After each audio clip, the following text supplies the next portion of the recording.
Jungkook's shocking words at his ex's wedding unravel buried secrets, ignite old flames, and silence the entire room.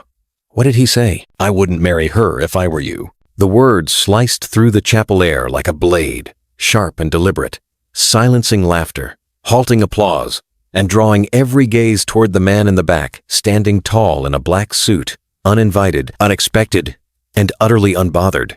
Jungkook's voice wasn't loud. It didn't need to be. It was steady, stripped of anger or drama, but laced with something heavier. Truth or something close enough to it that no one dared breathe. His hands hung loosely at his sides, the cufflinks still engraved with her initials, though she probably hadn't noticed. Not yet. Jeon turned slowly at the altar. Her eyes, already rimmed with tears from moments earlier, now froze into something unreadable. Was it shock? Panic? Regret? Min-jae, her fiancé, no, her almost husband, held her hand, still midway through his vows, his brow furrowed. What did you just say? Jungkook stepped forward, the polished soles of his shoes echoing on the marble aisle like a countdown. Outside, the rain had just begun, faint taps against stained glass windows providing a soft percussion to the chaos unfolding within. I said, Jungkook repeated, his dark eyes fixed on Min-jae. I wouldn't marry her if I were you. Guests murmured. Phones clicked up in trembling hands. Someone gasped. The priest looked desperately toward the wedding planner, as if this moment could somehow be scheduled out of existence. And still, Jungkook kept walking. Each step felt like a memory torn open. The winter night she called him, crying after her mother died. The summer storm where she danced barefoot, soaked in rain and heartbreak. The fight outside the gallery where she threw his key back at him and whispered, "You'll forget me." He hadn't. Not for a second. Soyeon's face was unreadable now, too calm. That kind of calm only someone wearing emotional armor could fake. Her hands gripped the bouquet tightly enough to bruise the petals. Min-jae let go of her hand. "You're not supposed to be here," she said quietly. Her voice trembled. Not out of fear. Out of something more dangerous. Familiarity. I know, Jungkook replied. But I had to say something before you made a mistake neither of you can undo. Min-jae stepped forward, jaw tight. What kind of game is this? You wait until her wedding day to what? Embarrass her? Win her back? I'm not here to win anything, Jungkook said. I already lost her. I just didn't want you to lose yourself. And then it came, the silence. Not stunned, not hollow, heavy, full, weighted with the invisible cargo of what had been left unsaid for too long. The chapel doors behind him hadn't yet closed, letting in the smell of rain and city dust. A storm was rolling in, slow but certain, just like Jungkook's entrance. Soyeon finally moved. Just a step. Her eyes found his. You promised you wouldn't come. I lied. A single candle near the altar flickered. Jungkook stood now halfway down the aisle, a battlefield of florals and fractured tension between him and the couple who once weren't a couple at all. He inhaled sharply, as though steadying himself against something only he could see. So, Jan, he said, his voice lower now, rougher, like gravel under soft skin. You know what happened 3 years ago. You know why I left. She shook her head. Don't do this. I have to, he said. Not for you. For him. Min-jae looked between them. What the hell happened 3 years ago? Silence, again. But this one carried more than shock. It carried dread. And then, Jungkook answered, she made a choice, he said, eyes never leaving hers. She chose to bury something to protect you. To protect this. But lies don't stay buried. They claw their way back, especially on days like this. So Jan's breath hitched. It wasn't just a wedding anymore. It was a reckoning. And they had all just stepped into the fire. For a moment, everything stood still. The priest quietly stepped back, as if absolving himself from whatever this was becoming. Camera flashes stopped. Guests who'd once leaned forward in joy now leaned back in discomfort, clutching their champagne flutes like shields. Soyeon's breathing was shallow. Her lips parted, but no words came out. Her hands still gripped the bouquet orchids, her favorite, but they were shaking now, trembling like her foundation had begun to crack from within. Min-jae turned to her. What is he talking about? His voice was low, controlled, but anyone paying attention could hear the tension coiled just beneath it. So, Jan, what choice? What did you bury? She didn't answer. She couldn't. Her gaze locked on Jungkook like he was the ghost she thought she'd buried and suddenly found standing at the altar. You don't want to do this, she said to him through gritted teeth. Not here, not like this. No, Jungkook said, his voice rising just enough to carry across the room.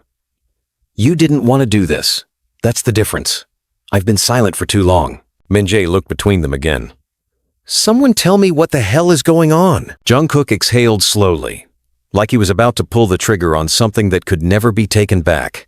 He stepped onto the altar platform now, uninvited and yet unchallenged. No one dared move. No one wanted to interrupt whatever this was turning into. He looked at Min-jae not with anger, but with something softer. Pity, maybe. You ever wonder why I disappeared the night before our engagement party? He asked So-yeon, though his eyes remained locked on Min-jae. Her lips trembled. Stop. I went to the studio, Jungkook continued, unfazed, to pick up the ring. I was going to surprise you. There was a whole plan. I wanted the first song you ever heard me write for you to play when I asked. But when I got there, don't do this, she warned again, louder this time. But he wasn't looking at her anymore. I found out, he said, about the baby. The words were a thunderclap. Gasps erupted through the room. One of So-yeon's aunts choked on her wine. A bridesmaid dropped her phone. Min-jae took a half step back, stunned. Baby? Jungkook's voice was ice now. She was pregnant, and she didn't tell me. So-yeon's face crumpled. You don't understand. I do. Jungkook snapped, cutting her off for the first time. I do understand. I came to your apartment that night. I saw the suitcase, the letter you were writing to your parents. I wasn't supposed to see it, right? You had a plan. Leave. Abort. Disappear. Stop it! She hissed, tears brimming in her eyes now. Jungkook's throat tightened, but he powered through. I was ready to give up everything for you, my tour, the label. I was ready. And you made a decision for both of us, without even giving me the choice. Min-jae turned toward her. Is it true? So-yeon turned away, blinking fast. It was complicated. You don't know what I went through. You think it was easy? You lied, Jungkook said. You looked me in the eyes and said you wanted a future. And the whole time, you were already planning to erase our past. I panicked, she said, voice cracking. I was 23, Jungkook. My mother had just died. You were leaving for the world tour. I didn't know who I was anymore, and I didn't want to trap you. I wasn't trapped, he snapped. I was in love. The room went quiet again. Thick, suffocating quiet. Min-jae looked at her. Did you tell me this because you loved me, or because I didn't remind you of him? So-yeon's mouth opened, but no sound came out. Her mascara began to smudge. And then quietly, Jungkook added, You told me once the hardest part about love is knowing when to let go. But I think the hardest part is realizing you never really did. Min-jae stepped away from her, just slightly, but enough that everyone noticed. So Yeon's hands dropped the bouquet. The flowers scattered on the white carpet like broken promises. You weren't supposed to come, she said, voice hoarse. You promised me you would let me move on, and you promised me the truth, Jungkook said. But here we are. Min-jae turned to Jungkook. Why now? Why wait until today to say all this? Because today is the day she claimed she was starting over, Jungkook said. I needed to know if it was a fresh start or just another lie painted white and wrapped in ribbon. The guests shifted uncomfortably in their seats, unsure if they were witnesses or voyeurs now. Min-jae looked at So-yeon, then back to Jungkook. And what do you want from this? You want her back? Is that what this is? Jungkook's eyes flicked to So-yeon, and for a moment something softened there. Regret, love, mourning. I want her to be honest, he said, even if it destroys everything she's built on that dishonesty. So-yeon stepped forward. Her voice wavered. I was scared. Of you. Of us. I thought, if I just moved on, I could erase the pain, the guilt. You can't erase what you bury alive, Jungkook said quietly. It always finds a way back. A long silence fell between them. And then, the door creaked open. Everyone turned. A woman stood there, young, maybe 22, nervous. She clutched something close to her chest. So-yeon's eyes widened. What? The woman stepped inside slowly, unsure of whether she belonged here. I'm sorry, she said, voice trembling. I didn't know where else to go. He told me if anything happened, to come here. Min-jae stepped forward. Who are you? The woman looked at Jungkook. Her lips trembled. He's my father. Another wave of gasps crashed through the chapel. So-yeon went pale. No, she whispered. That's not possible. The young woman pulled something from her bag. A faded photograph, Jungkook and So-yeon in Paris, arm in arm, happy. The girl looked just like her. She found me 2 months ago, Jungkook said softly. Her adoptive mother had passed. She had a name, mine, a box of letters that never got sent. So-yeon's knees buckled, but she didn't fall. Her body just folded. Like something broke inside and she was trying to keep it from spilling out in front of everyone. I gave her up, she said, barely audible. I couldn't do it. I wanted to, but I couldn't. I told myself it was mercy. The girl stared at her. You're my mother? So-yeon could barely nod. Her hands trembled. Her lips moved, but nothing came out. Her voice was gone. All that remained was silence and shame. Jungkook looked at Min-jae. She never told you, he said, about the baby, about giving her up for adoption, about the fact that this wedding was built on a grave she hoped no one would ever find. The chapel, once full of joy, now felt like a tomb. Min-jae didn't speak. He didn't shout. He simply turned his back, took a few steps down the aisle, and paused, caught between staying and walking away forever. Jungkook, still beside the altar, turned to So-yeon. I didn't come here to ruin your wedding. I came here to stop a lie from living longer than it already has. So-yeon looked at him through tears. You think I don't wake up every day wishing I'd done things differently? You think I haven't punished myself enough? He met her gaze. I don't think anything. I just wanted the truth to matter. The girl, their daughter, stood between them now. Between what was and what could never be. Do I even have a name? She asked. So-yeon closed her eyes. Your name was going to be Ha-eun. The girl smiled faintly. It still can be. And just like that, in the center of a destroyed wedding, something new was born.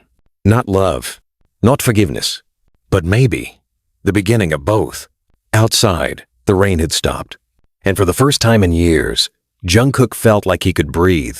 The ceremony hall was a ghost now. Guests had begun to leave quietly, some whispering behind gloved hands, others walking out without looking back. Champagne glasses clinked against half-empty plates, ignored. The orchestra that had been playing Canon in D now sat frozen, violins resting awkwardly on laps, unsure whether to pack up or wait for instructions that would never come. Jungkook stood at the edge of the altar, his breath slow but weighted. The silence in the room was louder than any screaming match could have been. Ha-eun, his daughter, their daughter, stood between him and So-yeon, the air between them dense and trembling. So-yeon looked broken, not in a dramatic way, not the kind people romanticize. She looked like she had fallen inward, into a place only she could see. And every second she remained standing seemed to cost her more than she could afford. Her hands dangled at her sides, palms open, as if she was waiting for someone to take them and forgive her. But no one moved. Min-jae had returned to the front row, sitting down slowly, elbows on knees, hands clasped in front of his mouth. His face was unreadable now, anger, betrayal, heartbreak, confusion, all fighting for dominance. He hadn't said a word in minutes, not even when his best man leaned over and whispered, "Do you want me to clear the room?" So-yeon looked at Jungkook finally, truly. Her voice came out thin, shredded, but the words were precise. You didn't tell me you met her. Jungkook exhaled. I didn't plan to. But she showed up at the studio 2 months ago. She'd found the adoption records. Your name? Mine. You should have told me. You should have told me 3 years ago. Her mouth opened but closed again. There was no comeback. No justification that wouldn't sound like a lie. No excuse that wouldn't feel like cowardice. Ha-eun looked between them. So, that's it? You were in love? Then I happened. Then you gave me up. Then you pretended I didn't exist? Her voice wasn't accusing. It was too calm, too centered. That made it worse. I didn't pretend. So-yeon whispered. I tried to survive. Jungkook moved toward her. Tell her the truth. So-yeon flinched. What truth? The part you never told anyone, not me, not him. He gestured to Min-jae, who now looked up slowly. Why, you gave her up. So-yan looked down, like the floor might split open and take her away. I was afraid. Not of being a mother. Not really. I was afraid of being her mother. I had just buried mine. I was spiraling. You were leaving. Everything in my life was falling apart. And I thought, if I brought a child into that, I would ruin her. You don't get to make that decision alone, Ha-yoon said, voice cracking. You don't get to decide I'd be better off without you. So-yan looked at her, then dropped her eyes again. I know. Min-jae stood slowly. His voice was low. You told me you wanted children, that you were ready, that we'd start trying this year. So-yan turned to him. That was true. That part was real. You lied about everything else, he said. You let me build a life with a version of you that didn't exist. Tears streamed down her face. Min-jae, don't, he said sharply, backing away. Don't act like this is just a moment. It's a betrayal, not just to me, to her, to him, to everyone who showed up here thinking they knew who you were. The room felt tighter by the second. Jungkook's fists clenched at his sides. Ha-eun's eyes welled up, but she didn't wipe them. She stood still, brave. Everything So-yan thought she couldn't be. So-yan turned to Jungkook. What do you want from me? Do you want to take her from me now? After all these years? Do you want to punish me? I want the truth, he said, stepping closer. I want her to know who we were, who she is. I want her to see what love looks like even when it fails. So-yan laughed bitterly through her tears. You think this was love? It was, Jungkook said. Even if it ended in silence. Min-jae took a deep breath. This wedding is over. The words landed with the weight of a verdict. Everyone turned. So-yan froze. What? He walked to her slowly, carefully, as if approaching an animal on the edge of a cliff. You made me believe we were building something real, and maybe part of it was.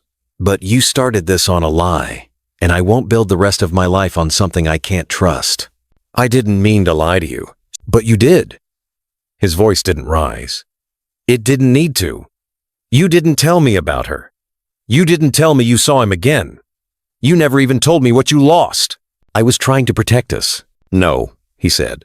You were trying to protect yourself. The words hit harder than a slap. So-yan's knees gave in. Jungkook caught her before she hit the ground. Everyone watched, breathless. She looked up at him, face stained with everything she'd held back for 3 years. I didn't think I deserved to be a mother. Not after what I did. I didn't think I deserved you. I didn't think I deserved anything. You do, he said quietly. You just have to stop running from it. Min-jae walked out then. No yelling, no slamming doors, just silence. The kind of silence that meant goodbye. Jungkook helped So-yan stand. She pulled away slowly, as if ashamed to accept his help. Ha-yoon watched the entire exchange with something new in her eyes, not judgment, not even anger. Something more dangerous. Expectation. So, now what? She asked. Jungkook looked at her. Now we talk. They sat in the back of the now empty chapel, just the 3 of them. A bouquet lay abandoned on the ground. A violinist quietly packed his instrument. Outside, the sky had turned to silver. Rain hung in the air but didn't fall. So-yan turned to Ha-yoon. I don't expect you to forgive me. I don't even know what I'm supposed to say to you. Start with the truth, Ha-yoon said. So-yan looked at her hands. When I found out I was pregnant, I panicked. I didn't tell Jungkook. I didn't tell anyone. I was in therapy, but it wasn't helping. I felt like I was suffocating. I thought, if I brought you into that darkness, I would drag you down with me. Ha-yoon nodded slowly. So you gave me away. I chose adoption, she said. A closed one. I didn't even hold you. I was afraid if I did, I'd never let go. And did you forget me? So-yan's eyes burned. Every day. And never once. Jungkook stayed quiet. Watching. Listening. Bleeding internally, but refusing to look away. I wanted to hate you, Ha-yoon whispered. But I can't, because you made me strong, in a twisted way. You gave me the tools to survive, even if I had to build them on my own. So-yan reached out, then stopped herself. I don't know if I deserve a second chance. Taehyung looked at her. You don't, but I'm giving you one anyway. And for the first time, Soyeon cried the way she never let herself. Loud, unfiltered, her sobs echoed through the chapel like a storm finally breaking after years of drought. Jungkook turned away, eyes wet. He walked to the altar, picked up the ring he'd never gotten to give her, and slipped it back into his pocket. Do you still love her? Hwon asked quietly. Jungkook didn't answer right away. He looked at Soyeon, broken and raw and human. Yes, he said, but not in the way I used to. I love who she was. I'm still trying to understand who she is. Taehyung nodded. Then maybe we all start over. Not as lovers, not as enemies, just as people. The rain began again. Not harsh, gentle, cleansing. Outside, the world kept spinning. Inside, three hearts tried to begin again. Not with answers, but with truth. And sometimes, that was enough. The wedding was supposed to be the headline. The perfect fairy tale union between Seoul's promising young philanthropist and the woman everyone wanted to be. But the story that reached the public hours later was something else entirely. Every major tabloid splashed it across their homepages. K-pop star Jungkook crashes ex-girlfriend's wedding, claims they share a secret daughter. Others took more dramatic angles. Runaway bride exposed, the love child, the lies, and the man who wouldn't stay silent. Photos leaked. Video footage, though grainy and shaky, captured Jungkook's voice as clear as glass. I wouldn't marry her if I were you. It went viral in less than 2 hours. Within a day, the chapel was swarming with reporters. Paparazzi circled Soyeon's apartment, like vultures. Min-jae hadn't been seen since he left the altar. And Jungkook? He didn't hide. He was sitting on the rooftop of a building overlooking the Han River, headphones in, hood up, trying to piece together the fallout from the storm he'd started. Beside him sat Taehyung, her knees pulled up to her chest. They're calling me the secret daughter of scandal, she muttered, scrolling through her phone. Jungkook glanced at her. Stop reading it. I can't help it. They don't know you. They don't need to. The internet never waits to know the truth. It just eats what it's fed. He sighed, took the phone gently from her hands, and slid it into his jacket pocket. She looked at him. Are you mad at me? No. You didn't ask me to come. I did that on my own. I'm not mad, he said softly. You just changed everything. She looked away. I didn't mean to ruin it. He shook his head. You didn't ruin anything. You forced something to be real that should have been real a long time ago. She hesitated. Do you think she hates me? Jungkook's throat tightened. No. She hates herself too much to hate you. They sat in silence for a long time. The hum of the city below buzzed like static in the background. Finally, she asked, What happens now? He looked out at the water. Now we deal with what comes next. And it came fast. The next morning, Jungkook's manager, Hyun, stormed into his apartment, eyes wild. You can't be serious. Jungkook poured coffee like nothing had happened. Morning. Do you know how much damage control we're doing right now? The company wants an official statement by noon. I already wrote one. You're not releasing that trash. I stand by my truth. What are you, a politician? I'm a father, he said flatly. And I'm not ashamed of that anymore. Hyun paced the room.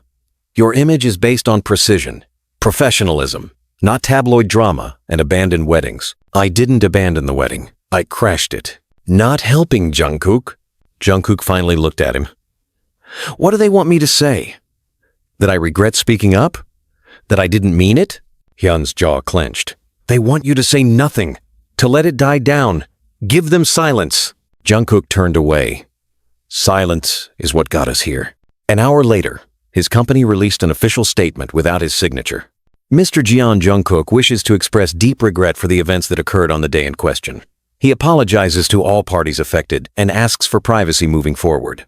It wasn't a lie, but it wasn't the truth either. Soyeon saw the headline while sitting on the floor of her kitchen, knees to her chest, eating dry cereal from the box. She hadn't slept, not since the wedding. Min-jae hadn't returned her calls. Her inbox was flooded. Offers from talk shows, threats, hate mail, sympathy letters, a flower delivery that read, At least now he knows. No sender. Then came the knock. Soft, deliberate, She rose slowly, eyes swollen, limbs stiff. She opened the door. Ha-eun. Their eyes met. I probably shouldn't be here, Ha-eun said. So-yin stepped aside without a word. They sat at the kitchen table, 2 cups of untouched tea between them. I don't want anything from you, Ha-eun began. Not money, not some forced relationship. I don't even know if I want you in my life. So-yeon's lips trembled. Okay, but I do want answers. So-yin nodded. Ask, did you love him? Yes. Then why didn't you tell him? So-yeon looked down. Because love wasn't enough. That's a cop-out. It's the truth. I thought love would save us. But when I found out I was pregnant, I realized how broken I was. I didn't want to break him too. You broke him anyway. So-yeon's voice cracked. I know. Ha-eun's fingers tightened around her cup. Do you know what it's like to grow up wondering why you weren't wanted? I wanted you. So-yeon whispered. That was the problem. I wanted you so much. It terrified me. Ha-eun didn't cry. Not visibly. But her hands shook. Her jaw clenched. I want to hate you. I've tried. I would understand if you did. But I also want to know you. So-yeon looked up slowly, as if afraid to believe what she'd heard. I don't forgive you, Ha-eun said. Not yet. Maybe not ever. But I'm here. That's something. So-yeon nodded, eyes wet. It's everything. While they spoke, another door was opening. Min-jae stood inside his father's law office, gripping a glass of whiskey tighter than he needed to. His father paced. This isn't about emotion, son. This is about reputation. You need to sue her for defamation, emotional damages, public humiliation. She didn't lie, Min-jae said. She withheld life, altering information. That's enough. I don't want revenge. You need leverage. She's a liability now. Min-jae looked up slowly. You're talking about her like she's a stock I bought too high. You were humiliated.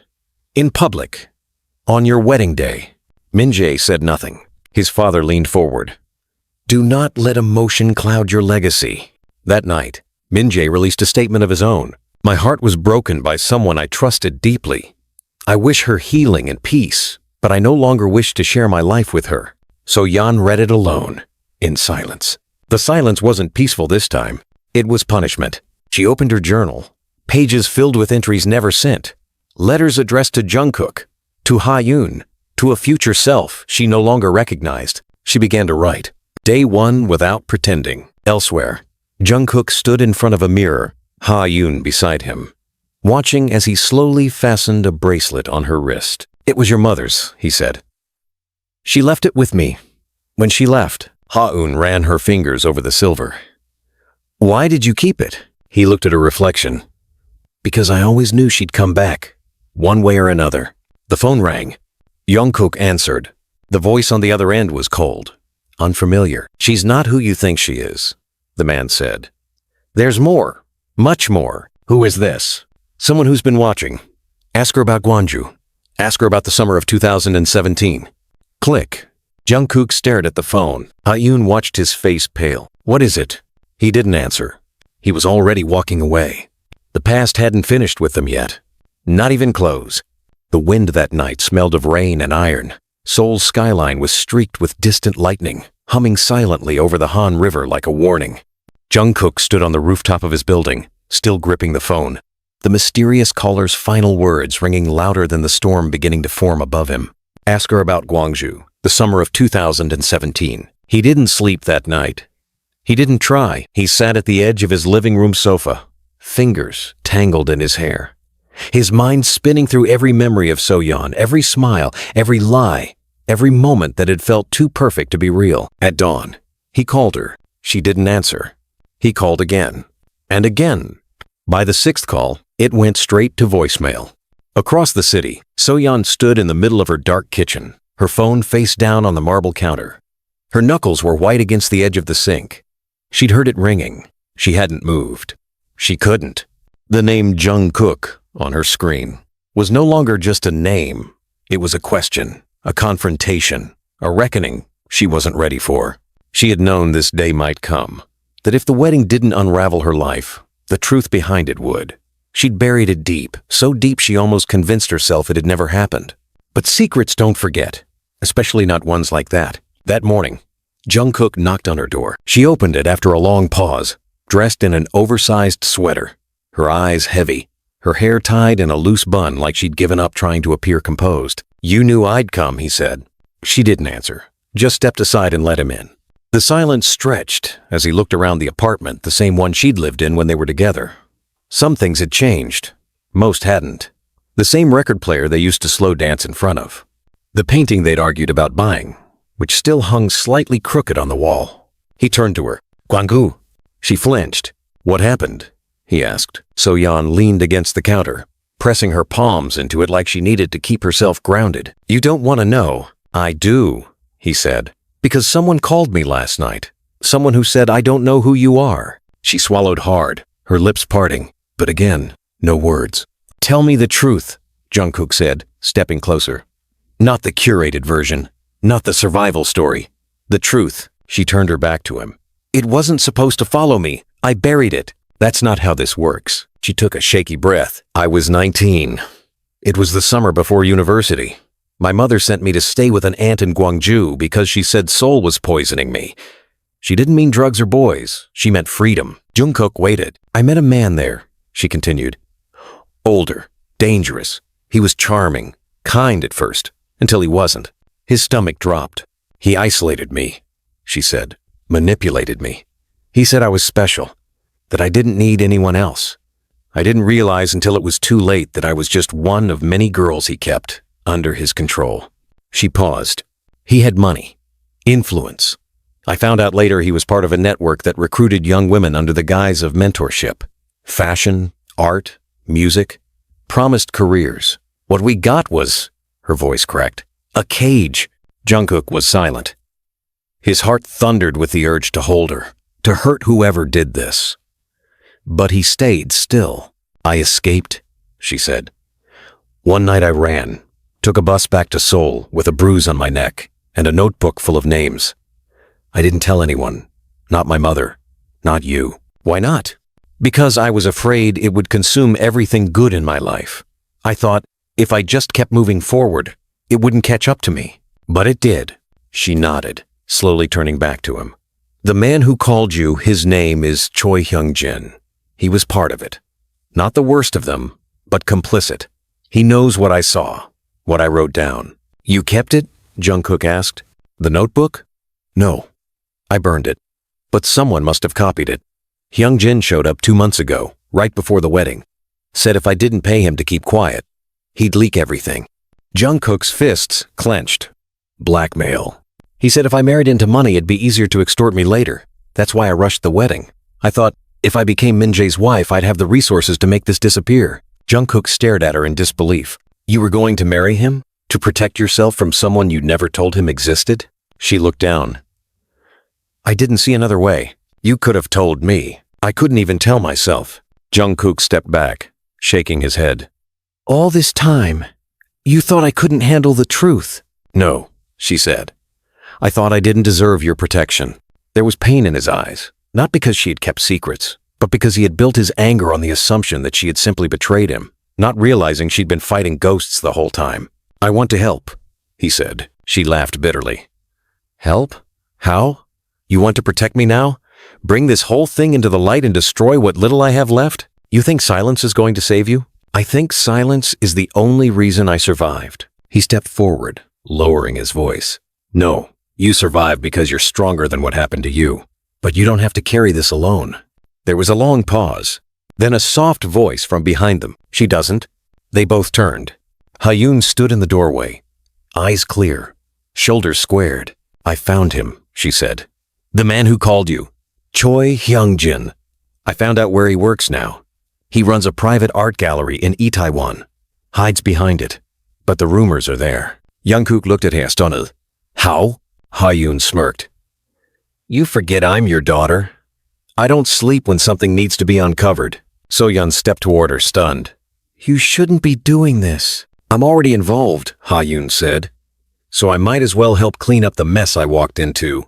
Jungkook's phone buzzed again. Unknown number. He picked it up. A single message. "You go public, I release the tapes." He looked at them both. "He has recordings." Soyeon's hand flew to her mouth. No, he can't.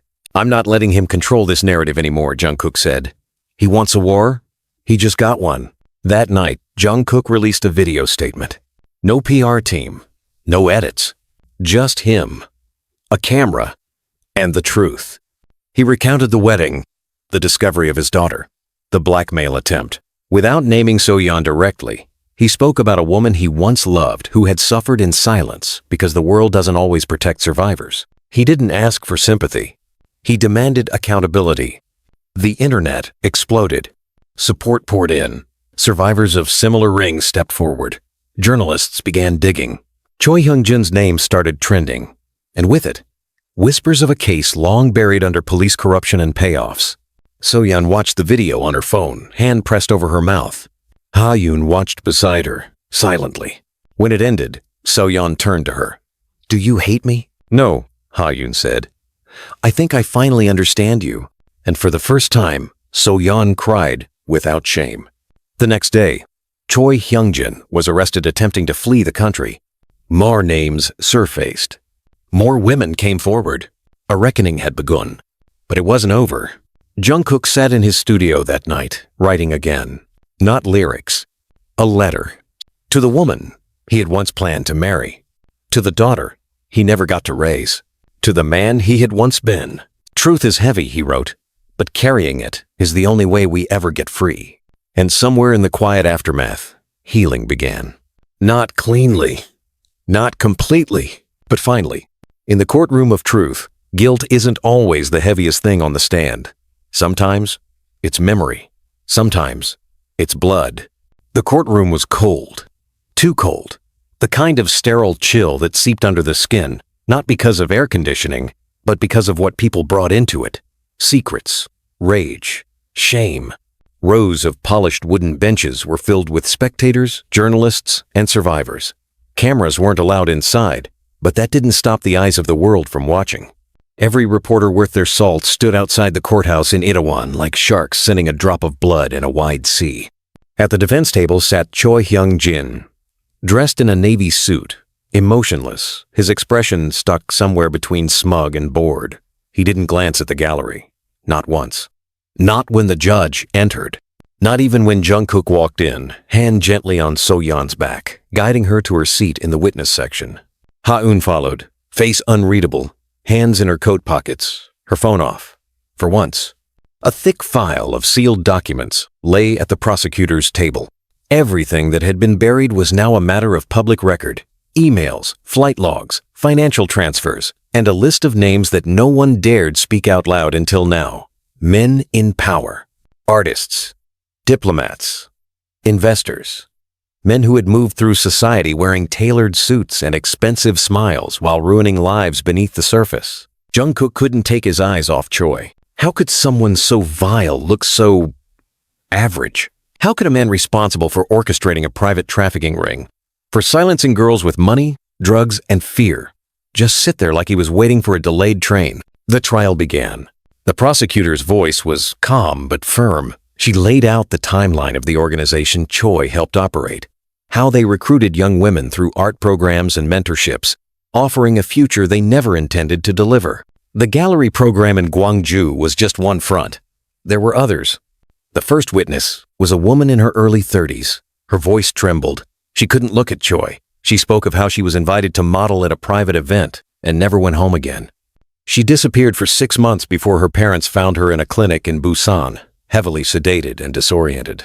Her testimony shook the room. But it wasn't until Soyeon took the stand that everything changed. She walked slowly, dressed in black, her hair pinned back. No makeup, no performance, just truth, raw and naked. She swore the oath. Her voice didn't shake. I was 19, she said. They told me I was chosen, that I had a gift, that I could paint something that would last forever. I believed them. She described the gallery, the man in the white suit, the windowless rooms, the dinners that began as interviews and ended in locked doors. I tried to leave once. They found me in the street and dragged me back. That night they told me I belonged to them now. Jungkook clenched the bench in front of him. Soyeon continued, her voice steady, though her hands were trembling. I left with a notebook, names, details. I thought if I died, someone would at least know what happened. But I was too afraid to hand it over to the police. I burned it instead. The defense attorney stood up. Cold, clipped. Miss Choi. So, Yan, she corrected. Miss So. Yan, you're aware that there's no physical evidence of your accusations, correct? That your only proof was a notebook you claim no longer exists? So Yan looked him in the eye. Yes. Then we're meant to take this on your word alone? No, she said. You don't have to believe me. But if you disbelieve every woman who speaks out because the evidence doesn't survive the trauma, then what you're really saying is, abuse doesn't count unless it's filmed. Gasps stirred through the gallery. The judge asked for silence. The defense attorney moved on, but his edge had dulled. When So-yeon stepped down, she passed Jungkook. He reached for her hand. She let him hold it. Not tightly, just enough. And then came the next surprise. The prosecution, called Ha-yoon. Whispers filled the gallery. Even Jungkook looked stunned. Ha-yoon walked calmly to the stand. Are you certain about this? The prosecutor asked. Yes. What is your relationship to the defendant? None, Ha-yoon replied. But I had an encounter with someone connected to him. A name was spoken then. A man not yet mentioned. Lee Sang-woo, a once revered film producer who had been arrested a year ago for unrelated abuse charges. He ran one of the front agencies, Ha-yoon said. He approached me when I was 16, told me I had a face that sells. She looked directly at the jury. He offered me a role, said I'd be famous. He made me believe I was lucky, that I had been chosen. When I refused to follow him to a second meeting, he laughed and said, "Girls like you are easy to replace." Why are you telling us this now? The prosecutor asked. Because I found his name in my adoption records. The room held its breath. I believe, she said carefully, he might be the reason I was taken from my birth mother. Even Jungkook stood now. You're saying your adoption was arranged, she said, not by choice. Bought. Chaos erupted in the courtroom. The judge demanded order. But the truth had already exploded. Later, in the hallway outside, Jungkook caught up to her. Why didn't you tell me? I didn't know until yesterday, she said. When I accessed sealed files through an old contact, there were payments made, large ones, to an agency connected to Sang-woo's company, weeks before I was placed with my adoptive family. So, your mother didn't give you up? Ha-yoon's lips trembled. I don't know, but now I have to find out. So-yeon had overheard. She stepped closer, her face pale. Ha-yoon. Don't, Ha-yoon said, her voice sharper than before. Don't tell me you were protecting me. Not this time. I didn't know. But you didn't ask either, did you? You just accepted the easiest version of the story. One that let you forget. So-yeon stepped back. Wounded, Ha-yoon walked away. That night, Jungkook found So-yeon on the rooftop of his apartment, sitting on the ledge. Don't jump, he said softly. I'm not, she replied. I'm just trying to feel something that doesn't hurt. He sat beside her. She's right. We accepted the stories we were told. You, me, all of us. Maybe now it's time we stop doing that. I don't know how to fix this. Maybe we don't fix it, he said. Maybe we just stop pretending it was whole to begin with. She looked at him. Do you still love me? He didn't answer immediately. I love who we were. I respect who you're trying to become. But love? He sighed. It's more complicated now, she nodded. That's fair. And still, they sat there, together, in the ruin, in the truth. Down below, the city pulsed on, and in the darkness, a name burned in Ha-yoon's notebook. Lee Sang-woo. She circled it. Then she wrote a new one beneath it. Her mother's name. Next to it, one word. Why? The air felt different. Not just colder, heavier. It had been 6 days since the courtroom revelation that Ha-yoon's adoption may not have been voluntary. 6 days since Lee Sang-woo's name echoed like a dropped bomb, connecting her existence to one of the most corrupt networks in the country. 6 days since Jungkook had last heard from her. And that silence, more than anything, was what scared him. Ha-yoon had vanished. No calls. No messages. No hint of where she went. Jungkook stood in her empty apartment. Lights off. Bed unmade. A cup of untouched tea, now stale, sat by the window. She was gone. And she hadn't taken anything with her except a single notebook, the one she'd started filling the night she learned her name was bought. The pages she'd left behind were torn out with surgical precision. No notes, no goodbye, just one photograph taped to the bathroom mirror. A faded picture of So-yeon at 19, standing outside a building in Gwangju. The address was scribbled underneath in blue ink. So Jungkook went. He didn't tell anyone. Not So-yeon, not Hyun, not even his label. He drove alone through the early morning hours, tracing the highway lines like veins leading to a heart he wasn't sure still beat. Gwangju was overcast when he arrived, blanketed in a fog that felt too metaphorical to ignore. The building in the photograph was still there, barely. Shuttered windows, rusting gates, graffiti scarring the side like old bruises. He stood in front of it, wondering how many girls had walked through those doors thinking they were about to become artists, only to become ghosts. He found the old landlord. Money made him talk. She came back a few days ago, the man said, squinting through cataracts. Didn't say a word, just walked through the halls, spent an hour in that room on the second floor. Then she left. Jungkook stood in the room. The floorboard still carried the scent of mildew and varnish. On the windowsill, etched faintly in the wood, was a carving. H.J. Jawan. L.S.W. Forever. His stomach turned. Haeun had followed the trail not just of corruption, but of something darker, more personal.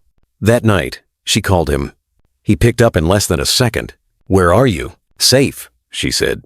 But I found something. Something you're not going to want to believe. Try me. There was silence. Then, Lee Sang-woo wasn't just part of the network. I know that. No, you don't, she said. He's my father. The words hit him like a punch to the lungs. Say that again, Jungkook said.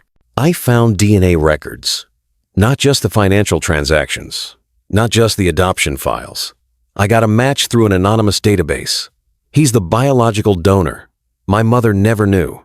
She was already pregnant when she met you. The silence after that was deafening. He sat down on the side of the road, heart pounding. Wind whipped against the windows of his car, but he barely noticed. You think your mother hid that? He asked. I think someone made sure she never found out. My guess?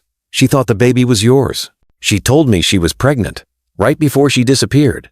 She didn't say anything about it not being mine, because maybe she didn't know. So who did? I think your label, she said. I think someone around you knew. I traced the agency that handled the closed adoption. It's connected to an old legal firm under your company's umbrella. Your team knew someone had to make the problem disappear quietly. No, Jungkook said immediately, breath hitching. They wouldn't. They did. And you're sure? I have documents, she said, and I'm going to release them. No, you're not, he said. Not yet. You don't get to tell me what I can and can't do. Ha-yoon, if you go public with this right now, you'll be a headline, not a person. The daughter of a predator and a pop star. No one will hear what matters. I don't care what they call me. I do. Silence. Then she spoke. Quieter now. I thought finding the truth would help me feel less lost. And I feel more lost than ever. He leaned his head back, staring up at the ceiling of his car. Come home, he said. I don't know where that is. Then let me help you find it. She hung up. But that night, she came back. So-yeon opened the door and saw her daughter standing in the hallway, soaked in rain, eyes hollow. Neither of them spoke. Then Haeun stepped forward and hugged her. For the first time, no words, no apologies, just arms around each other in the ruins of everything they thought they knew. Later, in the quiet of Jungkook's apartment, the three of them sat together. He poured tea. She read aloud. The documents she'd found were damning. A confidential settlement between Sang-woo's private production firm and a law office contracted to handle unfortunate pregnancies. A clause about non-disclosure. A sum paid to a private family in California to raise the child with no biological ties acknowledged. I was sold, she said, like a contract breach, like an inconvenience. Jungkook's fists were trembling. So-yeon was silent. Then finally, I didn't know. I believe you, Ha-yoon said, but that doesn't make it easier. No. So, Yeon whispered. It doesn't. Jungkook took the documents the next morning and handed them to a journalist he trusted. Not a sensationalist, a truth teller. The kind of reporter who would protect Ha-yoon's story and not exploit it. But the leak happened anyway. Someone from inside the legal firm maybe sold it to the tabloids. Jungkook's alleged daughter is offspring of known sexual predator Dark Truth behind adoption scandal. Photos, quotes taken out of context. A photo of Ha-eun in tears. By nightfall, their apartment was surrounded by reporters again. Hyun showed up, screaming. "This is the end of everything," he said. "You're done. Finished. No label will touch you after this." "I don't care," Jungkook said. "You have no idea what's coming." But Jungkook did. He knew this was bigger than his career now. Bigger than his name. It was about justice. About unearthing the network that had swallowed so many young women. And Ha-eun was the key. He turned to her. "You still want to testify?" She nodded. More than ever. So he took her hand. And he walked her through fire. When the second phase of the trial began, Ha-eun took the stand. Brave. Poised. She told the truth. Every awful inch of it. And when the courtroom stared at her like a myth unraveling, she didn't flinch. "I am the daughter of a monster," she said. "But I am not him. I am not his legacy. I am not his crime. I am my mother's silence and my father's mistake. But I am also my own voice. And I am speaking now." The judge paused. The jury stared. The press wept. And for the first time in a long time, the truth didn't feel like a cage. It felt like a door. One they had finally opened. Together, the courtroom was humming. Not audibly, but spiritually. That vibration just below the surface, like the air itself was waiting for a scream. The trial had already passed the point of spectacle. It was now something else. A war. A reckoning. Ha-eun sat on the witness stand, her voice steady even as her hands curled tightly on her lap. She had already delivered the confession heard around the world that she was the biological daughter of Lee Sang-woo, born of an unknowing young mother, groomed into silence, sold into adoption by men in high places, and recovered like a secret that no one had meant to survive. The courtroom was supposed to adjourn for the day, but then a name was called. A name no one expected. The prosecution calls Nam Ji-won to the stand. Gasps swept through the room. So-yeon's head jerked up like she'd been struck. Her body froze. Jungkook didn't move. He couldn't. He'd heard that name before. He remembered the photograph. The one buried in So-yeon's apartment years ago. The one with two girls standing in front of a painting arm slung around each other, smiling. 17, maybe. One was So-yeon. The other, Nam Ji-won. She was supposed to be dead. Everyone thought she had disappeared in 2018. Rumors ranged from suicide to abduction. No body was ever found. No family ever came forward to demand justice. Her name had become a ghost story in artist circles, a cautionary tale whispered over cheap wine. But there she was, alive, hair cut short, cheekbones sharper now, a small scar above her right eyebrow. She walked to the stand slowly, like someone who'd spent years learning how to breathe again. The room fell into a stunned, unbearable silence. And then she spoke. "My name is Nam Ji-won. I was taken in 2017 by Lee Sang-woo. I was 17 years old." Her voice was flat, controlled. "I met So-yeon that summer. We were both enrolled in an advanced art residency. We didn't know then that it was a front." So-yeon covered her mouth with her hand. Her eyes flooded instantly. Ji-won glanced at her only once before continuing. "I was the one who told her to run." A murmur swept through the gallery. She didn't remember. Or maybe she didn't want to. But that last night, when they were deciding which one of us would be sent to Busan, I convinced her to leave. I told her I'd distract them. I took her ID and replaced it with mine. I told her I'd catch up. Jungkook whispered under his breath. "Jesus Christ." Ji-won's voice cracked for the first time. "But I never did. I spent the next 4 years inside a clinic, locked down, under sedation. They said I was unstable, that my story was fiction. I was diagnosed with delusional disorder. Every time I tried to speak, I was medicated again." "Where was the clinic?" the prosecutor asked. "Jeju Island, a private facility owned by an affiliate of Sang-woo's parent company. I found that out last month, after I escaped." Another wave of gasps swept through the room. The judge called for order. The prosecutor handed Ji-won a folder. "Is this your original medical file?" She nodded. "Yes. And the person listed as your legal guardian at the time?" Ji-won opened the page and read the name aloud. Taehyung. The courtroom erupted. The defendant's face drained of color. In the gallery, Soyeon was silently sobbing. Her entire body shook. Jungkook placed a hand on her back, steadying her. She didn't even notice. The prosecutor turned to the judge. Your Honor, based on this new testimony, we request an emergency subpoena to seize all financial and medical records from the Jeju facility, as well as a full investigation into its board of directors and affiliations with the accused. The judge nodded stiffly. Granted. The room buzzed like a wire had been cut, and electricity was leaking into the floor. Later in the hallway, Jiwon stood beside Jungkook and Taehyung. Soyeon couldn't stop staring at her. You saved me, she said hoarsely. Jiwon looked down. I tried. I didn't remember. I didn't remember your name. You weren't supposed to. Jiwon's voice was gentle. That's how they made sure no one ever came looking. Taehyung stepped forward. Why now? Why come back? Because I saw your face on the news. I knew your eyes. You look like her. But your fire? That's all your own. Taehyung's lip trembled. They buried all of this. Jiwon nodded. And now we dig it up. That night, the internet exploded again. Namjiwon trended globally. She did a short live interview with a respected journalist. No drama, just truth. She listed 20 names people in positions of power, all still operating today. The interview ended with a single sentence. I am not broken. I am living proof that they failed. Jungkook watched from his apartment, his arm around Taehyung, Soyeon sitting beside them on the floor. They weren't a perfect family. They weren't even fully together. But they were real. I remember her now. So, Yeon said.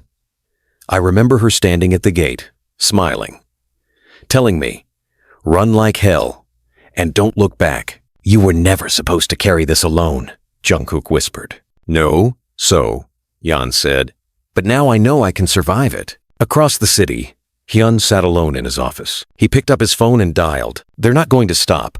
We need to shut this down before it goes any further. A voice on the other end, familiar and ice-cold, replied, Then it's time we remind them who still holds the leash. And far from Seoul, in a quiet villa surrounded by guards, a man opened an envelope marked Confidential. Inside was a photo of Taehyung and a bullet. The rain returned to Seoul like it had unfinished business. Thick, relentless sheets of water slammed against car hoods, rooftops, and glass towers, as if heaven itself had decided to mourn what was coming. Taehyung sat by the window in Jungkook's apartment, her gaze far beyond the rain-smeared skyline. She hadn't spoken much since Jiwon's testimony. She didn't need to. The world had done all the talking for her. Thousands of messages poured in daily, some full of love. Survivors thanking her for giving their silence a voice. Others sent hate, cruel, venomous comments that read more like threats than opinions. She read them anyway, because she didn't want to forget that speaking up was never free. Jungkook entered the room quietly, 2 mugs of hot tea in hand. She didn't turn. She's still trending, she said. G1. She's become a symbol now. It's weird. People love you when they think you survived, but they get real uncomfortable when you remind them you're still bleeding. You're allowed to bleed, he said gently, placing a mug beside her. I'm tired of bleeding, she whispered. He knelt beside her chair. Then rest. She turned to him finally. They're going to come for me. His silence was answer enough. I need to do something before they get the chance. That night, while Jungkook was asleep, Taehyung snuck out. She left a note. Not a goodbye, a map. She returned to the gallery in Itaewon, the one Choi Hyung-jin had used as a front. It was boarded up now, a police line across the door. But she found her way inside, through the back alley, through the old wine cellar, into the forgotten rooms that still smelled faintly of oil, paint, perfume, and rot. She had been here once, as a child, not in memory, in instinct. She knew the hallway. She knew the room. And in that room, she found the ledgers. Handwritten, dozens of names, dates, payments, girls, and near the bottom of one torn page, faded but still legible, her name. Taehyung. Next to it, 500, 0, in red ink, transfer to Park Hwan Legal. She took the book, and as she turned to leave, she felt it. Someone behind her. She spun. A man in a black coat stood at the door, face hidden under a cap. You shouldn't have come back, he said. "Who are you?" But he didn't answer. He stepped forward. She moved fast, ducked around him, sprinted through the hallway. Her foot caught the edge of a broken frame, but she didn't fall. She shoved a table down behind her, heard the man curse. She kept running. Out the back door, into the alley, rain pelting her face. She slipped, caught herself, and sprinted into the night. Jungkook's phone rang at 2:20 MN. Unknown number. He answered. Heavy breathing. Ha-yoon's voice. "They know. They're watching everything. I found the ledgers. I'll explain later. Where are you?" But the line went dead. So Jeon woke when Jungkook stormed out of the apartment, grabbing his keys and jacket. "She's in danger," he said. She didn't ask how he knew. She was already putting her shoes on. They found her 15 minutes later, crouched inside a closed restaurant, bruised and shaking. She handed Jungkook the ledger. "They bought me like property," she said. He opened the book and stared. Names. Names he recognized. Names from his world, CEOs, politicians, label executives. And one name circled 3 times. Yoon Jae-in. Jungkook's hands froze. "My manager?"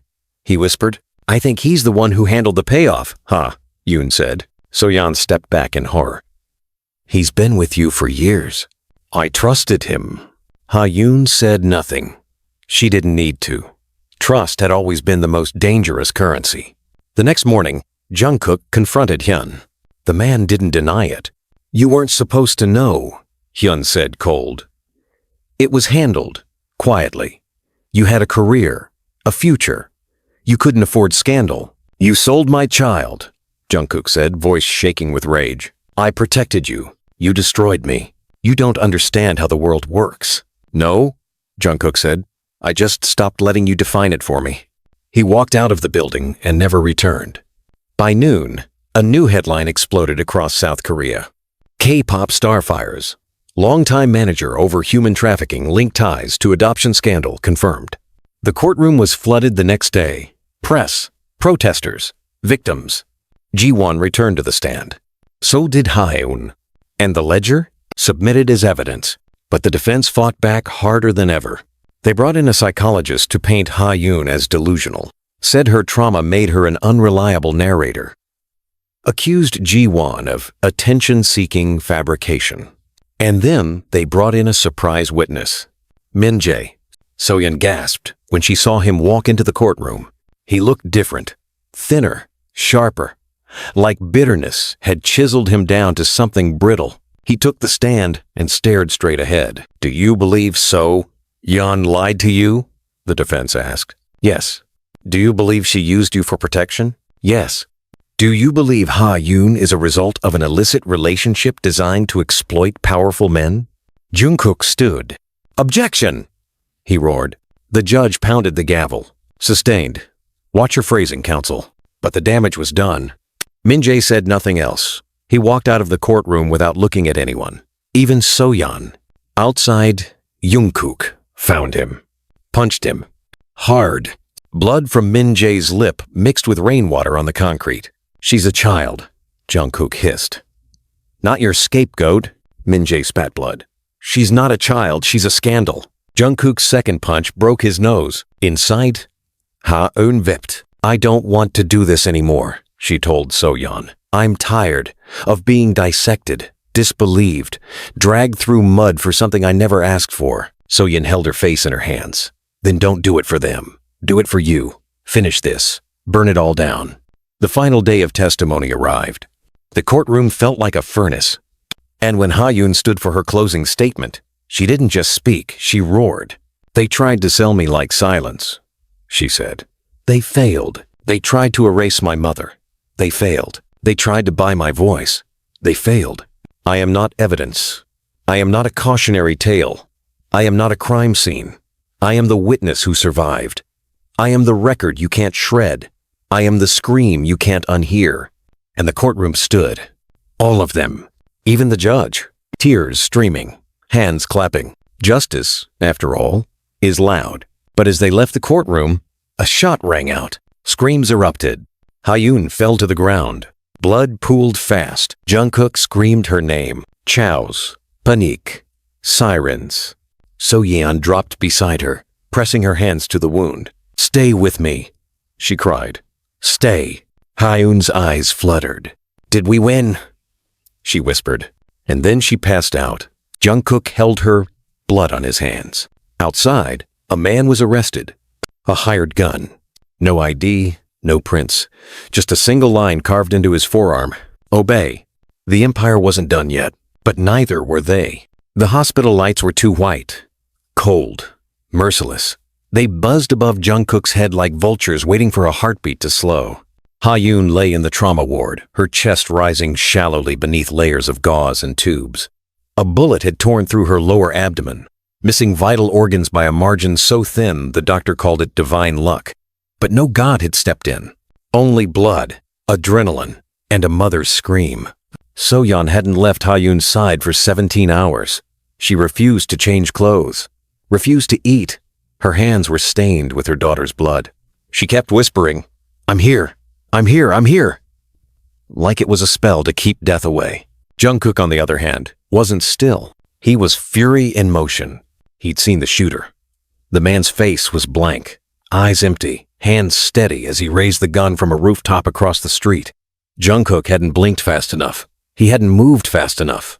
And now, every second Taehyung spent unconscious felt like a sentence he deserved to serve. Jeon had been taken into custody. Not as a suspect in the shooting, but for obstruction of justice.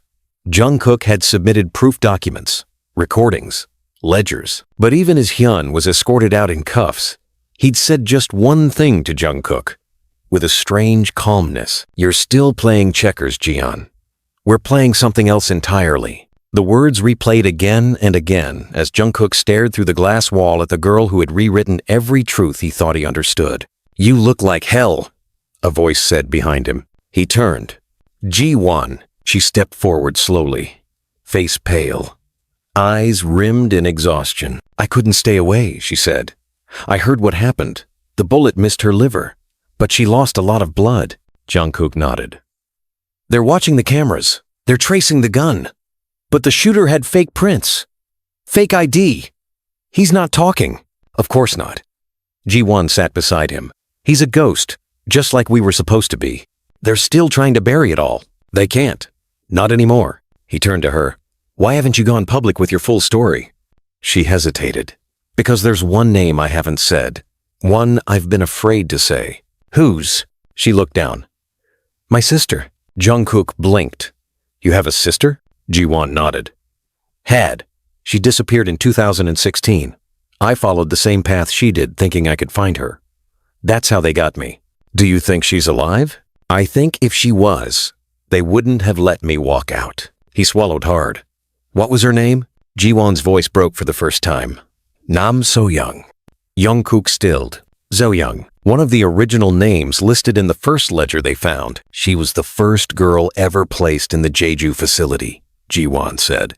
The first to disappear without noise. They called her Patient Zero. And you never told anyone? I tried. No one listened. No one ever listens until the blood's visible. A nurse emerged, called So-yoon aside. Ha-yoon's vitals were stable. She was breathing on her own. Jungkook entered her room. She looked at him, barely conscious, but aware. You're still here, she whispered. Always, he said. She tried to smile. It cracked. Did they get him? No, not yet. She stared up at the ceiling. They want me gone. Still, even now, they're scared of you. I used to be scared of them. He leaned closer.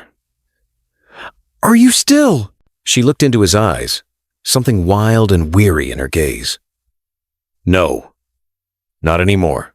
Later that night, Jungkook returned home briefly to grab clean clothes. His apartment had been quiet. Too quiet. But when he opened the door, he found the envelope. Black, no markings, just his name. Inside 4 photographs, all of Ha-yoon, each taken without her knowing.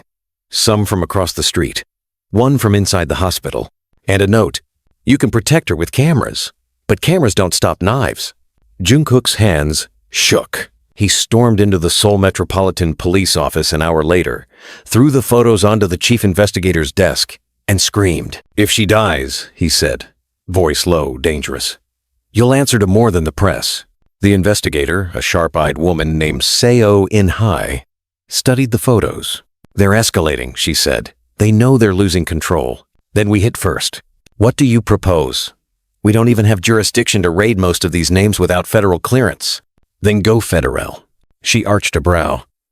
You think they're going to believe a pop star and a group of victims over CEOs and billionaires? I don't care if they believe me, he said. I care that they can't ignore me. She leaned back. There's one way. What? There's a man. Former intelligence. Name's Jimin. He was fired after trying to blow the whistle on black operations involving child trafficking routed through cultural programs. He went dark in 2019. We think he's still alive. Where is he?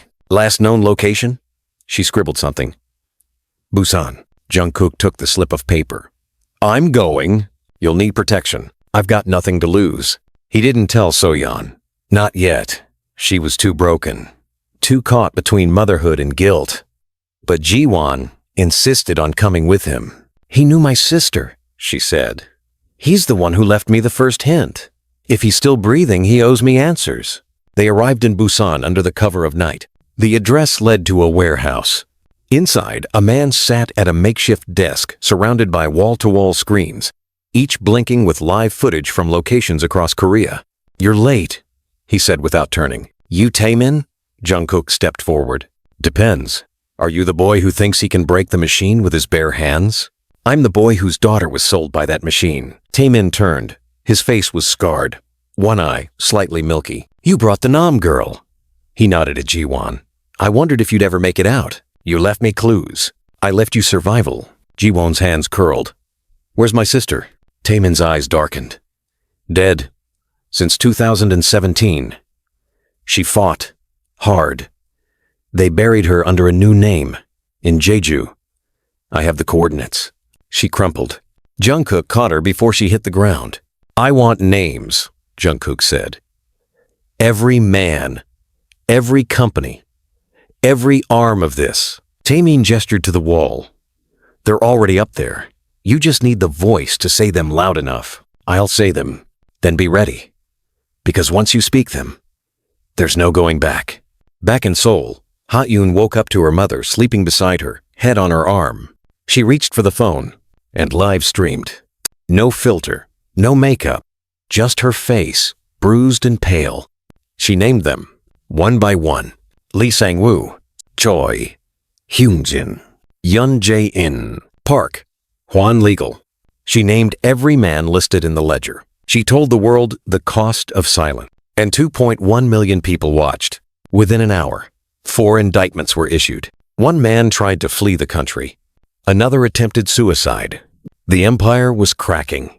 And in a quiet alley across the city, someone watched the stream and whispered into a phone. She did it. The voice on the other end asked, And what do we do now? The watcher smiled faintly. Now? We wait for them to beg. It had been 3 days since Ha-yoon spoke the names aloud to millions. Her voice cracked from pain and IV drips. Her eyes rimmed with trauma, but steady. Seoul had not slept since. The courthouse was barricaded with crowds screaming for justice. Protesters wore black and red-black for the silence that had endured, red for the blood that had been spilled. Young girls carried signs that read, We are not your currency. Others held up Ha-yoon's image, not as a victim, but as a living reckoning. Jungkook stood in the center of the media storm, not as an idol, but as a man undone and rebuilt. His interviews were few, his words deliberate. When asked what he wanted from all this, his answer was always the same. Their power destroyed, their faces known, their hands empty. Soyeon had returned home only once since the shooting to gather old letters and photographs, fragments of a life before all this, when she believed memory was the enemy. She now knew it was the only weapon they had left. Jiwon buried her sister in a quiet ceremony in Jeju. No press, no flowers, just soil, and the name they'd erased, etched into a stone she carved with her own hands. Nam, so young, loved, remembered. And Ha-yoon, still recovering, kept a notebook beside her hospital bed. Not for names, for stories. She began writing the names of other survivors, not with dollar figures and dates, but with who they were before, what they wanted, who they might have become if they hadn't been stolen. The ledgers had dehumanized them. She was determined to give them back their faces, but there was one face missing. A name that was never listed. A man whose fingerprints were nowhere on the transactions. Whose name had never been whispered in testimonies or found in company filings. The architect. The one who built it. Taehyung, the whistleblower, had spent a week digging. With access to old government surveillance records, financial data, and confidential informants, he knew when something didn't make sense. And something didn't. Someone had protected all of it, covered it, not just through bribes or silence, but through actual design. The organizations, the shell companies, the foundation fronts, they didn't just exist. They were constructed, cleanly, systematically. And all roads led back to one ghost. A man named Director Baek. Na first name, na photo, na trace. Just one whispered code name in a redacted 2014 National Intelligence memo. Kaim White Dragon. Taehyung called Jungkook at 2,14 nm. He's real, he said. I found him. Who? Jungkook sat up in bed instantly. The architect. The one who made all of this possible. He was a government operative, specialized in psychological warfare and civilian influence campaigns. After he retired in 2013, he went dark. But his money didn't. He built this entire operation using leftover structures from covert state programs. Where is he now? That's the thing, Taehyung said. You've already met him. Jungkook froze. What? Look up the advisory board of your label's parent company. Jungkook's fingers moved fast. His breath caught when the name appeared on the screen. Baek Min-soo, advisory consultant, strategic development, retired National Intelligence Service, currently residing in a restricted diplomatic zone outside of Seoul. No photos, no interviews, just a name buried under 1,000 others. He turned to So-yeon. Does that name mean anything to you? She stared at the screen and paled. Min-jae's godfather, she whispered. What? She stood. At our engagement dinner. He sat next to Min-jae's parents. I didn't think anything of it. He barely spoke, just watched. I assumed he was some distant relative. You think Min-jae knew? She swallowed. I think he didn't want to. Jungkook picked up his coat. I'm going to see him. No, you're not. So, Yeon said, grabbing his wrist. You don't get to do this alone. He stared at her. I can't lose her, he said. Then don't risk losing yourself. They drove together. Taehyung sent the location. An estate at the edge of Gangwon province. Surrounded by pine forest and electric fencing. 2 armed guards stood at the gate. Jungkook stepped out. I want to see Baek Min-soo. One guard chuckled. You and the rest of the country. I'm not the country, Jungkook said. I'm the father of the girl he tried to have killed. That made the guard's smile fade. He picked up a phone, whispered something, then nodded once. Go. Alone. So-yeon grabbed Jungkook's arm. He squeezed her hand. If I'm not back in 20 minutes, don't, she said. Just come back. The estate was old. Marble floors, cherry wood halls. It smelled of old smoke and wealth. A woman led him into a room lined with books and servers. A single man sat by the fireplace. Baek Min-soo. Gray hair, neatly combed. Face unscarred. Hands folded. You're louder than I expected, he said without turning. You tried to kill my daughter. No, Baek replied. I tried to preserve order. There's a difference. Jungkook stepped closer. I should rip you apart. Why haven't you? Baek asked. Because I want your confession. Baek turned then. His eyes were tired. Not evil. Just empty. I built systems to protect this country, he said. When I left government work, I simply applied those systems to an industry that required silence. The men you've exposed, they're nothing. You think they're villains. They're ants. I'm the web. You sold children. I provided disposal services, he said coldly. And before you tell me how monstrous I am, know this. Every name I helped disappear was approved. Your industry, your boardrooms, your sponsors. You want to burn me? Fine, but you'll burn the city too. Jungkook stared at him, then took out his phone. And hit record. Say that again. Baek smiled faintly. You think that changes anything? No one touches me. No, Jungkook said. But when I leak this, people will start to remember why tyrants fall. Baek laughed. You think the world cares? They'll scroll past it by tomorrow. Jungkook stepped back. I don't need the world to care. I just need them to look. He walked out, drove back to the hospital, uploaded the audio. Within 20 minutes, every major news outlet had it. The voice of Baek Min-soo. Clear, calm, condemned. It was no longer hearsay. It was confession. The next morning, warrants were issued. Baek fled. Interpol alerts triggered. Tens of millions flooded the streets. Ha-yoon watched from her hospital bed as a wave of history unfolded before her. She turned to her mother. "I don't feel like a victim anymore," she whispered. "You're not, so?" Yeon said.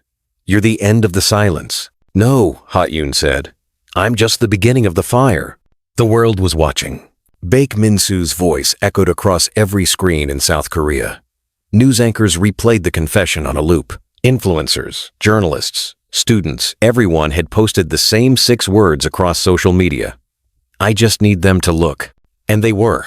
The storm that Ha-yoon had helped ignite wasn't just a news cycle now. It was a movement.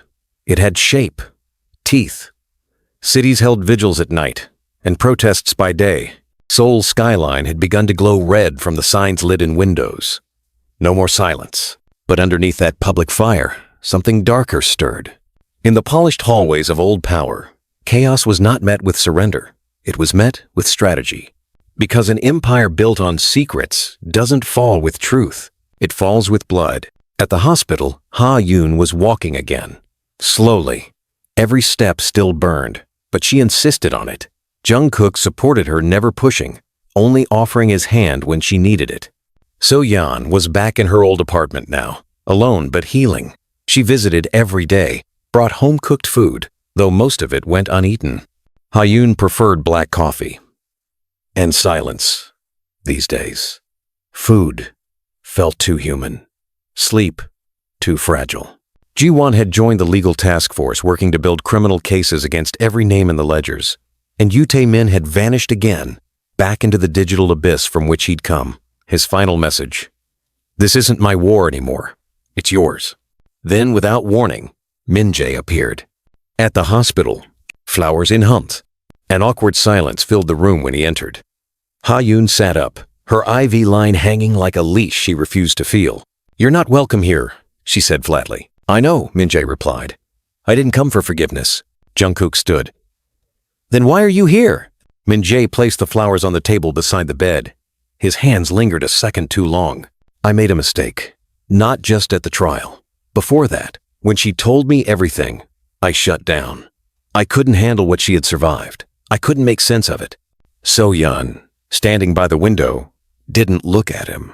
"You chose your reputation," she said. "Over me. Over her. I know." Ha-yoon's eyes narrowed. "And what now? You want to fix it with tulips?" "No," Min-jae said, jaw tightening. "I want to help take Baek down." Everyone in the room went still. Jungkook took a step forward. "What do you mean? I used to think he was just an old family friend, someone who pulled strings in the background. I didn't know who he really was, not until your leak." He turned to Jungkook. "I've been trying to reach you." "You tried to ruin us in court," Ha-yoon snapped. "Now you want to join the crusade?" Min-jae looked at her. His voice dropped. "He tried to kill you." The words hit like a gunshot. Min-jae sat down. "There's more to this. Baek's not just hiding. He's rebuilding. He's pulling strings again, trying to move funds offshore, rebrand under new companies. I've seen the documents. My father is involved." So Yen gasped. "He always told me Baek was the reason we were protected," Min-jae said. "That we owed him everything. I believed him. I was raised inside that shadow. And now I see what it really was. Blood money." Jungkook muttered. Min-jae nodded. "I've turned over everything I have to the prosecutors. But that's not enough. Baek still has allies inside the government, inside media. He's using them to rebuild before we can bring him down." Jungkook paced, hands clenched. "So what do we do?" Min-jae's eyes flicked to Ha-yoon. "We go public. Again. This time with everything." "I already did that." "No," Min-jae said. "You shared their crimes. But we need to show the network. The map. Every connection. Every shell company. Every dollar. We draw the spider's web in front of the world. Then we burn it." Jungkook looked at him long and hard. "You really think you can help us now? After what you did?" "I don't expect you to trust me," Min-jae said. "But I know the enemy, because I used to be on their side. Ha-yoon stared at him. Then slowly, she nodded. Fine, she said. One chance. You screw us again, I'll bury you with them. He flinched, but didn't argue. The plan formed fast. Min-jae provided access files, contacts, offshore account details. Jungkook coordinated a media team. Ji-won worked with prosecutors to ensure they had legal ground to move on names exposed. And Ha-eun? She prepared to speak again. One last time. A live stream. Not from a hospital room. Not through tears. But from the city's largest square. Broadcast to the nation. She stood on the stage, wearing black. The crowd was silent as she stepped forward. Cameras flashed. The sky above her was open. The air heavy with the kind of hush that always comes before something sacred. She didn't need a script. 3 months ago, I was a name no one knew. A face no one recognized. I was told I came from nothing, that my life was a footnote in someone else's story. She looked out across the crowd. But I remember now. My name is Lee Ha-yoon. I was sold. I was erased. I was hunted. Her voice rose. And now I am here. She reached into her coat and pulled out a binder. Thick, heavy. Inside this are the names, the funds, the systems, the lies. This is the web Baekmin-soo built. She opened the first page. Read it aloud. White Lotus Foundation. Shell Company used to finance art programs that served as trafficking fronts. Board members include... She read the names, one by one. The crowd gasped, screamed, wept. She read more. And then, gunfire. A single shot. Chows erupted. Jungkook tackled her to the ground. Security rushed the stage. But it wasn't Ha-yoon who had been shot. It was Min-jae. He'd taken the bullet, one hand pressed against his side, blood pooling fast. As paramedics rushed in, he grabbed Jungkook's sleeve. Tell her, I paid it back. Jungkook's eyes widened. And then Min-jae went still. The shooter was caught within seconds. Another ghost, same brand burned into his neck. Obey. Backstage, Ha-yoon collapsed into a chair, shaking. So-yoon held her tight, tears falling. He saved me, she whispered. Jungkook sat on the floor beside them, staring at the blood trail across the stage. Not all monsters start that way, he said. That night, every major network aired the stream in full. By morning, the president had announced a nationwide investigation. Baekmin-soo was declared a domestic terrorist. His assets were frozen. Interpol issued a red notice. And in the hearts of millions, something shifted. The silence had cracked. The fire was spreading. But even as the city lit up with hope, one final video surfaced. Sent to Jungkook's inbox. No subject line, no sender. Just one line of text. You killed one puppet, but the hand is still moving. He opened the video, and what he saw stopped his breath. It was a recording. Old. Dated 4 years ago. A meeting room. Baekmin-soo, Hyun, and a younger version of someone Jungkook had once loved. Not So-yeon, but his mother, the woman who had raised him, laughing, smiling, signing documents. Below the footage, one line, you never looked under your own roof. And everything went black. The footage haunted him. Jungkook sat in complete darkness, his laptop glowing faintly. The video paused at the exact frame where she smiled.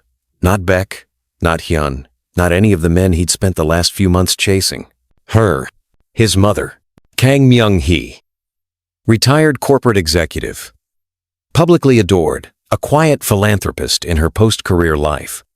Often photographed at charity auctions and fundraisers for orphanages. She was everything. A public mother of a national idol was supposed to be elegant, reserved, maternal, and there she was, on video, laughing beside Baekmin-soo as she signed the founding documents of an international cultural outreach program, later linked to the first string of shell corporations responsible for trafficking. The signature on the file, KMH, Strategic Advisor, Lotus Protocol, Lotus. That was the name Ha-yoon had read aloud in the square before the bullet struck Min-jae. Jungkook's hands were trembling. He stared at her face, frozen in the frame. His mother had known, not just known. She was involved from the start. He closed the laptop slowly, almost reverently, as if by shutting it more gently, the betrayal might sting less. It didn't. The room felt like it was shrinking. He stood, paced, then stopped. He didn't cry. He couldn't. This kind of pain was too jagged for tears.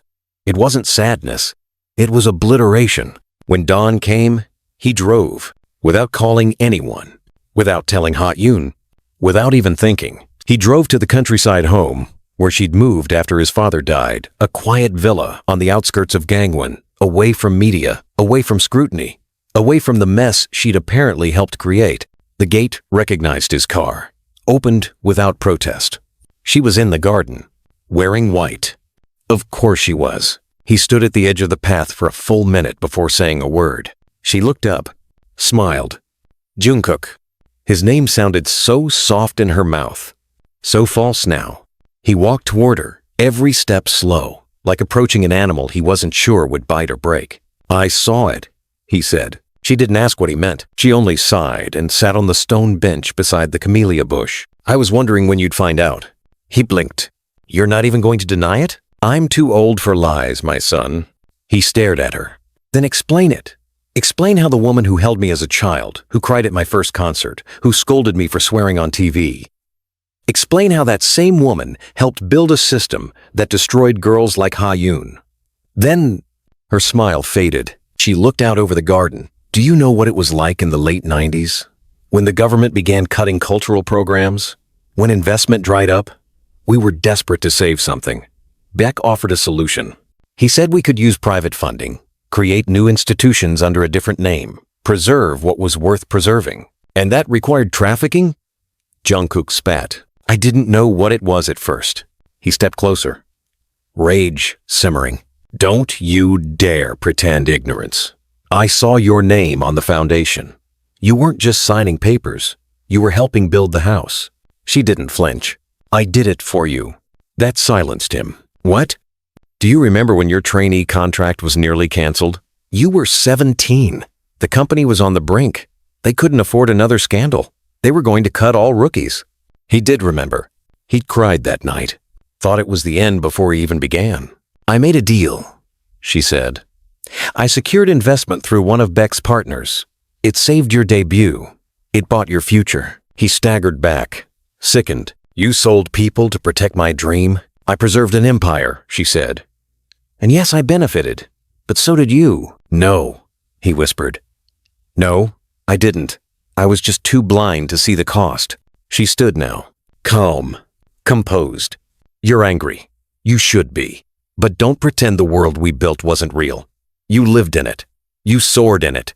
Millions adored you because of it. I'd burn it all to ashes if I could, he said. Then you're a fool. No, Jungkook said, eyes darkening. I'm awake. He turned and walked away, left her standing among the flowers. And as he drove, he didn't cry, but his hands left fingerprints in the steering wheel. Back in Seoul, the storm was building. Taehyung was back home now, healing slowly, but stronger than ever. Soyeon stayed close, and Jiwon was preparing for a national inquiry, armed with the documents Min Jae gave her before his death. When Jungkook returned, he told them everything. At first, they didn't believe it. Then he showed them the video. Soyeon broke down. Jiwon cursed. And Taehyung? She sat still. So, she whispered, even your legacy is soaked in this. Jungkook didn't respond. She looked up at him. What will you do? He clenched his jaw. Expose her. Even if it kills what's left of your name? He nodded. Especially then. They called a press conference. Jungkook requested no special protection, no media control, no lawyers. He walked onto the stage alone, facing a sea of reporters. Flashes, mix, questions shouted over each other. He raised his hand. Silence. I have another name, he said. People froze. I kept it quiet because I didn't want to believe it. But silence is complicity, and I've been complicit too long. He looked directly into the camera. My mother, Kang Myung-hee, was a founding strategist of the Lotus Protocol. She helped create the network that trafficked children. She helped fund it, and she used that money to support the label that launched me. Gasps. Chows. Someone dropped their mic. It continued. She's not a scapegoat. She's not alone. But I start with her because I was hers, and I refuse to let that protect her anymore. She built my future on someone else's bones. and I choose to tear that future down if it means someone else can breathe. That night, his name trended again. Not for a song, not for a scandal, but for courage. For a son who chose truth over blood. Kang Myung-hee was arrested within hours. Her home raided, assets frozen, and in one of the quietest, most damning videos ever captured by a journalist, she was led out of her villa in handcuffs, head high, lips pressed in that same elegant smile, as if she'd known it would always end this way. When Jungkook watched it later that night, Taehyung sat beside him. She didn't say anything, just took his hand, and together, they watched the empire fall. Not all at once, but piece by piece, like fire eating through velvet. Slow, devouring, complete. The sky above Seoul was no longer gray. It was gold. Not the warm gold of summer, but that sharp, blood-edged shimmer that comes after a storm, tears the city apart, and the sun shows up anyway, brash, defiant, unaware of what it missed. Jungkook stood on the rooftop of the hospital where it had all begun, hands gripping the railing, eyes locked on the horizon. He hadn't slept in 2 days, maybe longer. He wasn't counting anymore. Below him, the world buzzed. Cameras, reporters, protesters, policemen guarding fallen monuments. People still gathering every morning in front of government buildings, demanding trials, demanding justice, demanding change. But the monster was dead, or at least caged. Baek Min-soo had been captured at a private airfield in Vladivostok. He didn't fight. He didn't speak. He simply handed over his passport, adjusted his jacket, and walked into custody as if he were attending a meeting. The photographs of him in cuffs trended for 48 hours. The man who had built an empire on flesh and silence now belonged to history. But for Jungkook, the weight hadn't lifted because there were no heroes here, only survivors. He lit a cigarette. He didn't smoke and held it between his fingers. He didn't remember when he picked up the habit again. Maybe the day he exposed his mother. Maybe the moment he realized that burning your name takes more than courage, it takes a part of your soul. He heard the door creak behind him. Taehyung. Her footsteps were slower now. Careful, but not weak. Nice view, she said. Too quiet, he replied. She stepped beside him, her hands in her coat pockets. You always wanted quiet. Not this kind. She studied his profile. Do you regret it? He knew what she meant. Exposing his mother. Losing everything his name had stood for. No, he said. I regret not doing it sooner. Taehyung nodded slowly. They stood in silence until she pulled a folded envelope from her pocket. What's that? She handed it to him. Inside, a court summons. Lee Ha-yoon versus Republic of Korea. Civil case. State negligence. I'm suing the country, she said simply. His head turned sharply. Are you serious? She nodded. They knew. The agencies. The law enforcement. Even the welfare departments that handled my adoption. They all knew something was wrong. And they let it happen anyway. You'll never win. I don't care, she said. I want it on record. Forever. He looked at her. There was no tremble in her voice. No hesitation. You amaze me, he said softly. She didn't smile. Not really. Min Jae's parents reached out, she said after a long pause. Jungkook stiffened. What do they want? To apologize. And? They asked if I'd take part in a memorial scholarship in his name. For survivors. Legal aid. Education. A legacy, they called it. You think you'll do it? She nodded. I already said yes. You forgave him? No, she said. But I think he forgave himself. With his last breath. Jungkook nodded, his eyes still on the horizon. That's more than most people get. Back at the apartment, So-yeon was staring at an old photograph. Her and Jiwon, teenagers, before everything, before the summer of 2017. Jiwon sat across from her, sipping tea. Her hands were scarred now from the vigil they held for her sister, digging the grave herself, refusing to let any man touch the soil. She still wore the pendant Taehyung gave her, a silver circle etched with the word, witness. You ever wonder what we'd be if it didn't happen? So, Yeon asked. All the time. You think we'd still be friends? We'd be dead, Jiwon said flatly. Maybe not physically, but our souls would have rotted in those places. We were meant to claw our way out, together. So-yeon set the photo down. I can't forgive myself. Not for Taehyung, not for leaving you behind. You don't have to, Jiwon said. You just have to keep going. Later that day, Taemin called again. His voice came through the speaker like a shadow. Always quiet. Always one sentence at a time. They're rebuilding, he said. Who? Jungkook asked. Third-tier financiers. Old network backers. Rebranding. Renaming. They always do this. The world gets tired. They wait. Then they rise again. How long until they're back? 10 years. Maybe 5. Depends on how loud you stay. We're not done, Jungkook said. I know, Taemin replied. That's why I'm sending you the files. Every dead lead. Every name we couldn't pursue. Jungkook hesitated. And you? I'm disappearing. Again. This time for good. I've done enough. The line went dead. 2 hours later, a package arrived. Inside, 3 USBs, a burner phone, and a handwritten note. You are the fire now. Keep burning. That night, Jungkook stood in front of a mirror. Not as a singer. Not as a son. Just a man who had burned down his own legacy to save the people he loved. He stared at his reflection and whispered, I don't need to be remembered. Just heard. Then he opened his laptop, typed a letter to his fans, to the nation, to the ghosts. It began like this. This isn't a goodbye. This is a handoff. You have my voice now.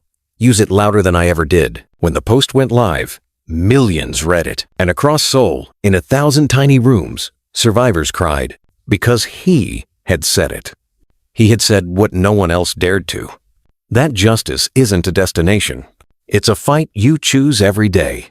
And then, the final twist. 2 weeks later, in a courtroom not broadcasted, not televised, Baekmin-soo stood trial. Taehyung attended in secret. So did Soyeon. So did Jungkook. He was found guilty. Life sentence. No parole. No last words. Just eyes that scanned the crowd and landed, for a split second, on Taehyung. He smiled. A small, quiet, cruel smile.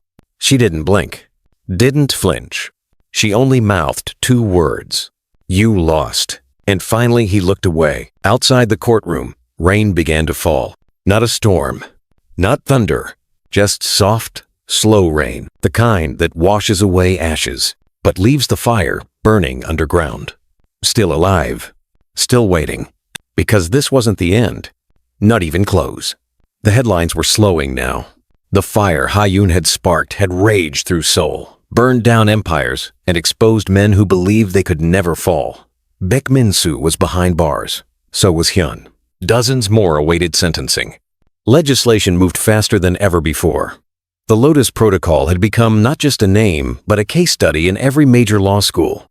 Legal frameworks were changing. Survivor protection laws were rewritten. Whistleblower programs gained funding. Anonymous reporting channels opened in 17 countries. The world had finally stopped asking, did this really happen? And started asking, how did we let it happen? And yet, in the quiet that followed, the survivors were left alone with their scars. Fame was never what Taehyung wanted, but it had come ravenous, worshipping, and dangerous. She couldn't go outside without people stopping her.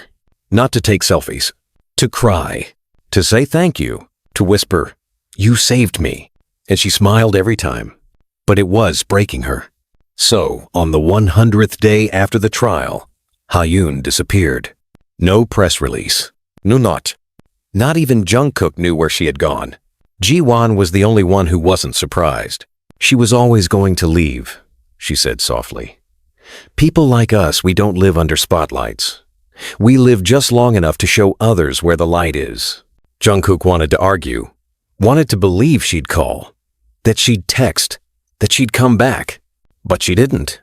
She was gone. And still her voice remained. In speeches, in legislation, in whispered prayers, in documentaries and in protests, and in the walls of shelters now named after her. In the truth itself, it wasn't until 3 months later that the world heard from her again. An envelope arrived at Jungkook's door. No return address. Just a single white feather taped to the seal. Inside, a letter. To Appa.